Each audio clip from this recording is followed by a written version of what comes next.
Hello and a warm welcome to Forever Blues, your podcast for all things Birmingham City. My name's Neil Moxley, my co-host is Colin Tattum, and our grateful thanks, as always, to Davison's Law for sponsoring this podcast. Without any more ado, we're going to crack on, and we're reviewing the game against Swansea City. 3 points for the Blues, back to winning ways following 2 defeats on the road. Cole, the first surprise of the afternoon really was the team sheet, wasn't it? Yeah, I think most of us, when we sort of picked it up and saw it, were like, that's interesting. The sort of main ones, Jack Robinson coming in for his Blues debut, Phil Neumann dropping to the bench, and obviously Marvin Ducksch playing in the 10 role, and Lewis Kumas starting as well. So it was an interesting, not so much a reaction, but it was an interesting process that Chris Davies followed on from, the last couple of league defeats. So, but it was good to see that he's prepared to take decisive action. And obviously, one of the high-profile signings in Phil Neumann, it just shows you if he believes that he needs to change the team to get the balance better, then he'll do it. It doesn't matter who you are. Which again, you'd rather, from a manager, you'd rather have those decisive elements than not. Yeah, did any of those changes particularly surprise you? I guess bringing in Robinson for Neumann, okay. I felt he might have tried to persevere with Neumann on the left and Clara on the left and Phil Neumann on the right, but clearly he felt that balance wasn't quite working, and I think we talked about it earlier off camera. The very fact that Clara was back to his more suitable and comfortable position. I think that helped his game as well, didn't it, on the day? Yeah, I think so. I mean, Lewis Kumas was bright, wasn't he? And I think that was to be expected because he wanted a front foot performance. If we rewind to the pre-match, Swansea had a pretty good morale boosting comeback victory over Nottingham Forest in the Carabao Cup on Wednesday night, and I do think that played a part in terms of towards the later stages of the game when Blues really did establish a stranglehold. But if you go back to that they were coming into it with a spring in their step, and to be honest, for the opening half, played like it. It was a pretty good game of football in the first half. It was pretty open, about as end to end as as you're going to see in the Championship these days. And had Vipotnik, I think I've got his name right. Yeah, I think Vipotnik, so. Yeah. Taking that chance in the 10th or 11th minute, it could have been a very different story. But that, thinking back, that was a sort of like let off Blues needed. What did you make of the performance, sort of overall? Yeah, like you said, it was pretty much the first sort of 10, 15 minutes, 20 minutes. Swansea were quite bright. Obviously, you mentioned the chance there and the offside goal. I know they're complaining it was onside, but I can see why the linesman flagged as well. And then I think Blues got a bit more of a measure of it. That sort of righted themselves a little bit. And then second half, I felt Blues were the more dominant team. And as the half wore on and the triple substitution around the 67th minute mark, I think that gave Blues extra zest as well to go into those final stages. And I think Chris Davies touched upon it as Swansea were tiring. Blues looked stronger and looked more likely to get a goal, and as it transpired, they did, which fantastic. So if you look at it as well, the Ipswich Town game at home, the penalty that shouldn't have been, that could have been like 1-0 home wins. Yeah, there's something to be said for that. And Alan Sheehan actually interestingly said in his post-match comments that St Andrews, he trotted out the old "it's a difficult place to come." That's good to hear. From a team just back into that level, and 28 games unbeaten at home over a 17-month period. It counts for something. And when Blues, like you said, Mox, play with a proactive on the front foot, they'll rattle a few tackles in as well. It gets the crowd engaged, and the opposition then know it's going to be a long old afternoon or evening. Yeah, it provides you with a fantastic platform. If your home form is solid, then you can go back to back defeats away from home and still maintain your momentum, can't you? I mean, I just want to say about that disallowed goal. It wasn't until we were looking at it afterwards. It was just a bit of a footnote, really. that there was a Blues player standing pretty much directly in line with Zapotnik from the assistant's viewpoint. And we in the press box, when we were viewing it again, all the media guys, we don't think that the linesman, assistant, when he flagged, basically had that in his. The Swansea player blocked out the Blues player from his line of vision, so that's why we think it was given. Yeah, I mean, I absolutely agree with you. I mean, it's some performance. I mean, most managers these days routinely trot out there. It's a tough place to come. It's there's no easy games in the Championship. I mean, we've heard it all before, haven't we? But top and bottom of it is that it was a fairly it was a good game of football. It was a fairly evenly matched game of football, and I think after the break, I think there was only if one team was going to win it, then it was going to be Blues. How do you think that the changes affected it? I mean, in terms of giving the side fresh impetus. Exactly that. Chris Davies touched upon it, isn't he? Sometimes the substitutes can have their arse on their hands because they didn't start, but they came on and straight away were into it and livened things up, really.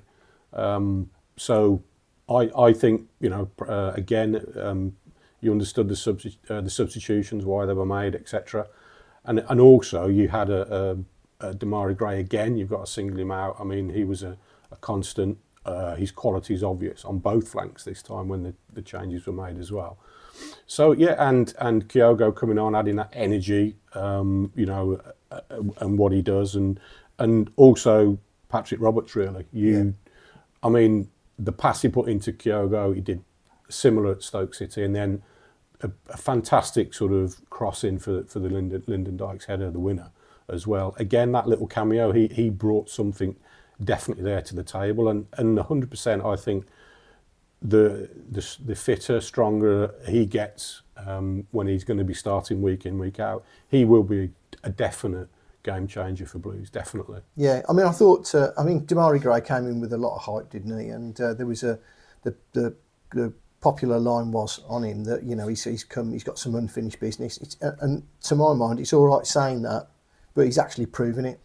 The kid's actually going out. He's putting in the hard yards. There was a moment of play in the first half down by the corner flag. We're sitting watching it from the main stand, aren't we? And then it's right in the corner flag between the Gilmerick and the paddock. And he basically went and retrieved a lost situation. And I think there was two white shirts around him, and it was a real moment for me that he sort of like proved the fact that he was desperate to really go that extra half yard for the cause, and and it's as Ron Atkinson used to say, don't tell me, show me, and he's actually backing up his words with actions. I mean, how did you think, going through them sort of one by one? How do you think, for example, Robinson played? Yeah, sort of a calm assurance. He knows what he's doing. He's been there, seen it all, and done it, hasn't he? And he was captain of Sheffield United, and you can see. Like I said, he brought an element of defensive solidity and assurance there, and that allowed the others to go and do what they do. So he was very good, and you can understand why Chris Davies made that change, and also why he did go for him in the window. As we've seen, the Ben Davies, that sort of signing, very similar. Someone who's been around the block and will know what it takes and what the manager is looking for as well. Very, he's an experienced highbrow player. The interesting one for me, and I think we spoke about it on the last pod, and I was hoping to see Marvin Ducksch as that sort of 10 role, although it's not a 10 and whatever you want to call it, starting with Stansfield just a little bit ahead of him, almost like a front two. Actually, he's probably a little bit different. But what did you think of Marvin? Marvin, well, I sort of like spoke to one or two of the staff before the game. What do you think? And they're like, well, if we get 30 minutes out of him, he's going to be blowing after 30. And I thought he did well. I thought there were flashes there of him having. I'll tell you what I thought. I think he's got a really good appreciation. I mean, Graham Taylor used to talk about players having pictures in their minds. He's got a real good appreciation. I think we best translate it in football speak as vision. You've got a real good appreciation of where other players, the space other players can get to and move into so he can for him to make a little flick or a little knock down the side, or whether or not he's got to hold the ball up. He makes good. He's not the. I don't know what his finishing's like. It was he had a chance in the first half, didn't he? Well, I think he turned Cabango and he the keeper saved with his. He was a bit lucky actually. Saved with his foot. Yeah, it's probably too close in as well. Wasn't he, actually in a way. Bit of a strange one, but I think overall he could be really pleased with his performance. I think it was given the circumstances, if we're going to go back into football rating parlance, it was probably a 6.5, 7 out of 10, sort of, with 6 being the benchmark for okay for everybody out there who's always wondered about football ratings. 6 is your benchmark. Anything above that is better than average, and any below. That's what I've always worked to anyway. So what about Kumas? Yeah, lively. I like the way he attacked the full-back, tried to make things happen. Again, we've seen in games sometimes the players will stop, check, recycle. But I think he, like a lot of the players, were very sort of forward-thinking, very direct in terms of getting after people and dribbling and skinning his full-back. So again, I thought his contribution was very good as well. Yeah, I mean, it was funny. I was sort of sitting alongside Alex Dickin from the Birmingham Mail, and he was sort of saying how much he rated this. I think it's Josh Key at right back before the start, and Kumas actually gave him a pretty pretty thorough workout. It must be said. Do you know what I mean? I thought he was a bit of a shining light. I mean, the other thing I think really to sort of concentrate on, the other big takeaway was the substitutions and the whether or not you think that's going to be a benchmark for what's to come for the rest of this season. What do you mean in terms of? In terms of whether we're going to see repeatedly Chris Davies change it up on the hour, just after the hour mark. Yeah, I think we will, especially when you're having 3 games a week. And he made the point himself afterwards. I know it's becoming a bit of a cliche from rugby, isn't it? They're not substitutes, they're finishers. Yeah. You've got starters and finishers come on, and especially at home. And I think, yes, I can see that happening quite a lot. And again, one of those other changes he made of the triple sub was Ethan Laird coming on for, say, Samuel. Similar like for like. Yeah. He runs in. The power and athleticism that, say, Samuel's got, and then you can bring on Ethan Laird if he's blowing, or you need to bring him out. So that it's good that those options are there. And I think that might have been done with the booking in mind. True, as well. As well. I think everyone was picking up a card, especially in that first. Well, he was from Swansea. Yeah, he was. Well, yeah, he was a threat, wasn't he? I mean, I thought. I liked him. His directness of running, and he's very good. Yeah, but again, Blues played like that as well when we got it wide, which was good to see. Yes. I mean, as we mentioned, Kumas, and then second half Demi when he wriggled through into the box.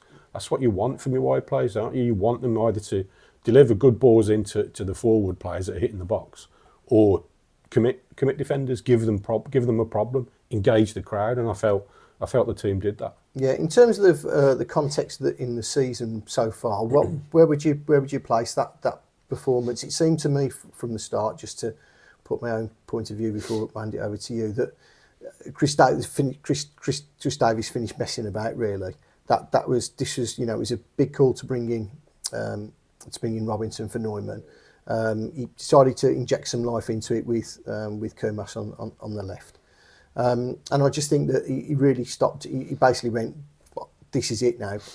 I'm getting the wheat and the chaff. I don't like the balance. I'm making that change. Yeah. I don't like this. I'm making that change. I think that was the biggest thing, the balance. I think he wanted to get the balance back into the team, but also to get Blues playing like they can do and being aggressive. It was unusual for him to describe them as soft in that first 20-25 minutes at Stoke City. Yeah. They certainly weren't in this game, and that's what Blues need to be about. They need to keep that identity for me. And then the tackle from Paik on Anissa, it was like great, and we saw Clara sticking people in Arthur's area, didn't we, last season? Yeah. Over the hoardings, great. That's what I think Blues probably not went away from, but lost a little bit in the previous 2 games. But that's back, and I think that is also part of it, regardless of your formation. It was interesting as well. I think the manager mentioned that I think Patrick Roberts picked up a bit of a knock in the week, so he may have actually started. Right. But he erred on the side of caution by bringing Gray over to the right and starting Kumas. But yeah, I mean, it's 6 games in. There's still an element of the manager looking to see what works best, what does fit for what particular game. But I think, like you mentioned there, I think he's probably got it more in his mind now than he probably has done 2 weeks ago. Yeah, I think it was a significant victory. I know I seem to be saying that after every single time we play, but I did think following back to back, it was important to stop the rot. If it was a point, fair enough. But I did feel it was, significant to stop the rot, to actually sort of put a stake in the sand again and say, no, we need to be, even if it's just 1 point at this stage of the season, we need to be moving forward. Swansea are an established side. We said all this in the preamble. The reason it was significant for me was the fact that, yes, Swansea are an established side. Yes, they have spent a bit of money, as we both alluded to in the podcast last week. And it was, as Chris Davies said afterwards, they are pretty established in the Championship. They're going to be, I think, if they keep that side together, they'll probably be in the top half. So that they're a decent, it's been a decent workout for Blues. It's been a pretty good litmus test for exactly where we are this season. And I suppose the overall emotion of the afternoon is coloured, of course it is, by a last minute winner. But the fact of the matter is that they were worthy of that definitely. point, those 3 points for the second half performance, really. Talking about last minute or stoppage time winners, what about the big Scottish Australian? Then Lyndon Dykes makes a habit of it, and people sort of turn their noses up at him a little bit last season, this, that, the other. But he's got that in it. He's got that in him. He can deliver.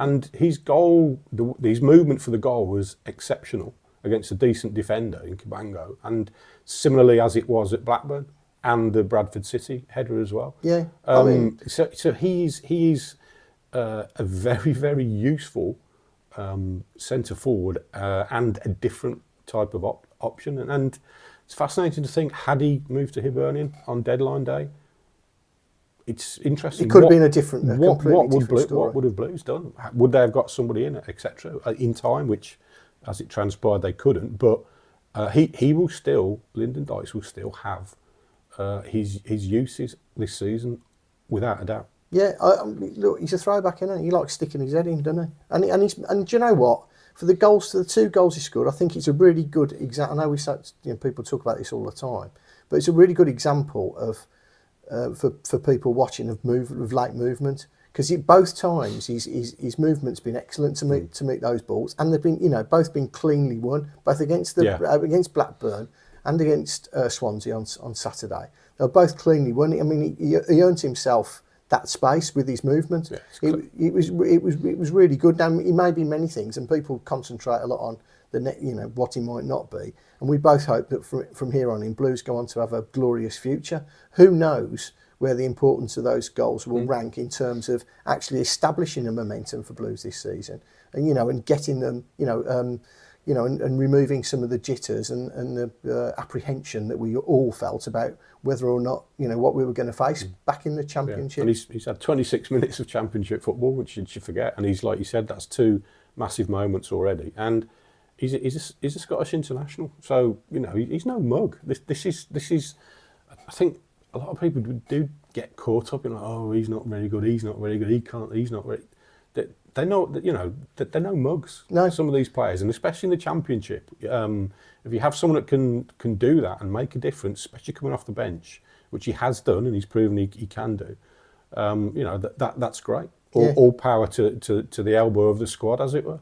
Yeah, it makes me smile, to be honest with you, because there's all this, sort of like, how can I say, emphasis placed on passing football and, retaining possession and rotation of possession and all the rest of it. And that stat that was that I was laughed at for not knowing what it was last week, the passes per defensive action. I was like, what's people? Oh, I didn't get it anyway. But the top and bottom of it is 5 minutes from time, or you're going into injury time and you need a goal and you're at home and the St Andrews crowd's on your back and wheeling you forward.